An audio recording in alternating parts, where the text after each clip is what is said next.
श्री अयोध्या जी में कनक भवन एवं हनुमानगढ़ी के बीच में एक आश्रम है जिसे बड़ी जगह अथवा दशरथ महल के नाम से जाना जाता है। काफी पहले वहां एक संत रहा करते थे जिनका नाम था श्री रामप्रसाद जी। उस समय अयोध्या जी में इतनी भीड़ भाड़ नहीं होती थी, ज्यादा लोग नहीं आते थे। श्री रामप्रसाद जी ही उस समय बड़ी जगह के कर्ता धर्ता थे। वहां बड़ी जगह में मंदिर है जिसमें पत्नियों सहित चारों भाई श्री राम, श्री लक्ष्मण, श्री भरत एवं श्री शत्रुघ्न जी एवं हनुमान जी की सेवा होती है। चूंकि सबके सब फक्कड़ संत थे तो नित्य मंदिर में जो भी थोड़ा बहुत चढ़ावा आता था उसी से मंदिर एवं आश्रम का खर्च चला करता था। प्रतिदिन मंदिर में आने वाला सारा चढ़ावा एक बनिए, जिसका नाम था पलटू बनिया, को भिजवाया जाता था। उसी धन से थोड़ा बहुत जो भी राशन आता था उसी का भोग प्रसाद बनकर भगवान को भोग लगता था और जो भी संत आश्रम में रहते थे वे खाते थे। एक बार प्रभु की ऐसी लीला हुई कि मंदिर में कुछ चढ़ावा आया ही नहीं। अब इन साधुओं के पास कुछ जोड़ा गांठा तो था नहीं, तो क्या किया जाए। कोई उपाय न देखकर श्री रामप्रसाद जी ने दो साधुओं को पलटू बनिया के पास भेज के कहलवाया कि भैया आज तो कुछ चढ़ावा आया नहीं है, आथ थोड़ा सा राशन उधार दे दो, कम से कम भगवान को भोग तो लग ही जाए। पलटू बनिया ने जब यह सुना तो उसने यह कहकर मना कर दिया कि मेरा और महंत जी का लेना देना तो नकद का है, मैं उधार में कुछ नहीं दे पाऊंगा। श्री रामप्रसाद जी को जब यह पता चला तो जैसी भगवान की इच्छा कहकर उन्होंने भगवान को उस दिन जल का ही भोग लगा दिया। सारे साधु भी जल पी के रह गए। प्रभु की ऐसी परीक्षा थी कि रात्रि में भी जल का ही भोग लगा और सारे साधु भी जल पीकर भूखे ही सोए। वहां मंदिर में नियम था कि शयन कराते समय भगवान को एक बड़ा सुंदर पीतांबर ओढ़ाया जाता था तथा शयन आरती के बाद श्री रामप्रसाद जी नित्य करीब 1 घंटा बैठकर भगवान को भजन सुनाते थे। पूरे दिन के भूखे रामप्रसाद जी बैठे भजन गाते रहे और नियम पूरा करके सोने चले गए। धीरे धीरे करके रात बीतने लगी। करीब आधी रात को पलटू बनिया के घर का दरवाजा किसी ने खटखटाया। वो बनिया घबरा गया कि इतनी रात को कौन आ गया।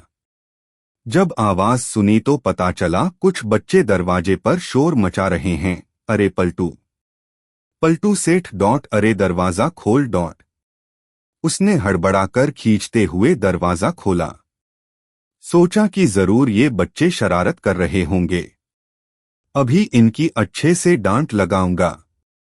जब उसने दरवाजा खोला तो देखता है कि 4 लड़के जिनकी अवस्था 12 वर्ष से भी कम की होगी, एक पीतांबर ओढ़कर खड़े हैं।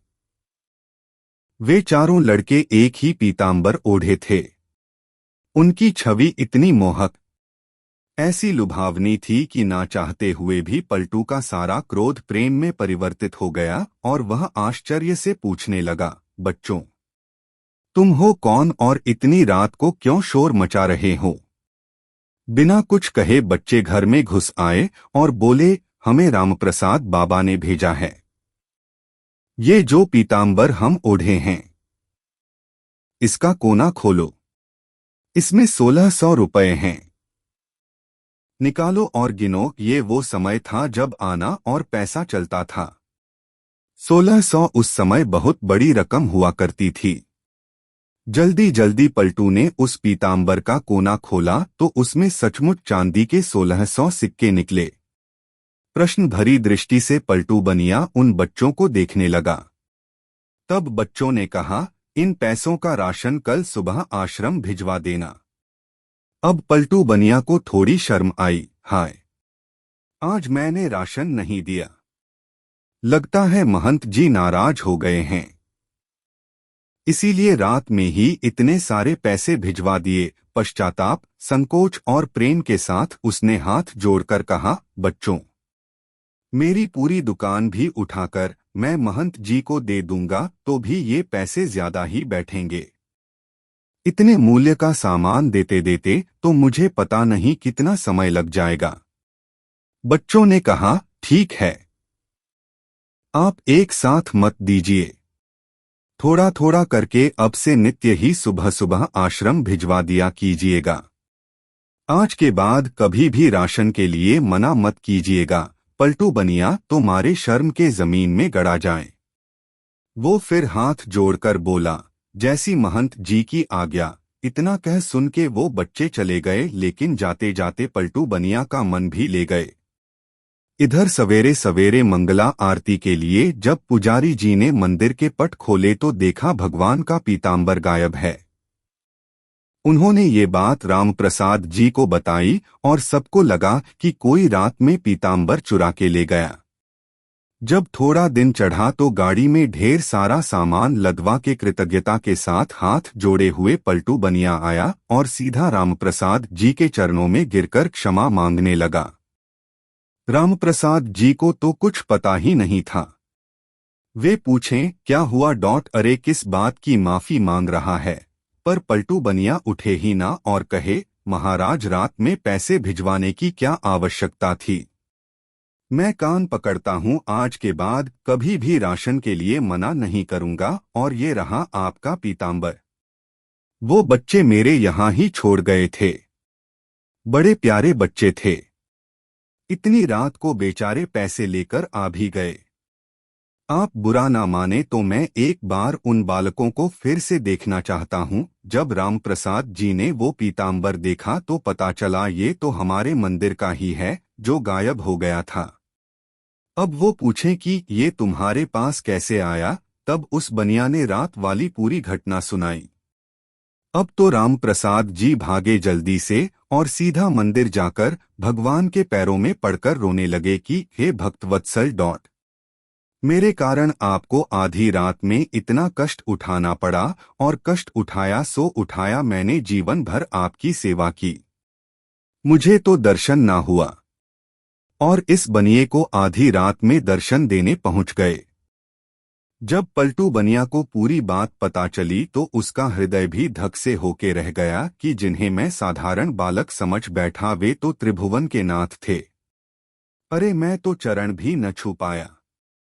अब तो वे दोनों ही लोग बैठ कर रोए। इसके बाद कभी भी आश्रम में राशन की कमी नहीं हुई। आज तक वहां संत सेवा होती आ रही है। इस घटना के बाद ही पलटू बनिया को वैराग्य हो गया और यह पलटू बनिया ही बाद में श्री पलटूदास जी के नाम से विख्यात हुए। श्री रामप्रसाद जी की व्याकुलता उस दिन हर क्षण के साथ बढ़ती ही जाए और रात में शयन के समय जब वे भजन गाने बैठे तो मूर्छित होकर गिर गए। संसार के लिए तो वे मूर्छित थे, किंतु मूर्छावस्था में ही उन्हें पत्नियों सहित चारों भाइयों का दर्शन हुआ और उसी दर्शन में श्री जानकी जी ने उनके आंसू पोंछे तथा अपनी उंगली से इनके माथे पर बिंदी लगाई, जिसे फिर सदैव इन्होंने अपने मस्तक पर धारण करके रखा। उसी के बाद से इनके आश्रम में बिंदी वाले तिलक का प्रचलन हुआ। वास्तव में प्रभु चाहें तो ये कष्ट भक्तों के जीवन में कभी ना आए, परंतु प्रभु जानबूझकर इन्हें भेजते हैं ताकि इन लीलाओं के माध्यम से ही जो अविश्वासी जीव हैं वे सतर्क हो जाएं, उनके हृदय में विश्वास उत्पन्न हो सके। जैसे प्रभु ने आकर उनके कष्ट का निवारण किया, ऐसे ही हमारा भी कर दे। अगर आपको यह वीडियो पसंद आया हो तो कृपया चैनल को सब्सक्राइब करें, लाइक करें और अपने दोस्तों में शेयर करें। धन्यवाद।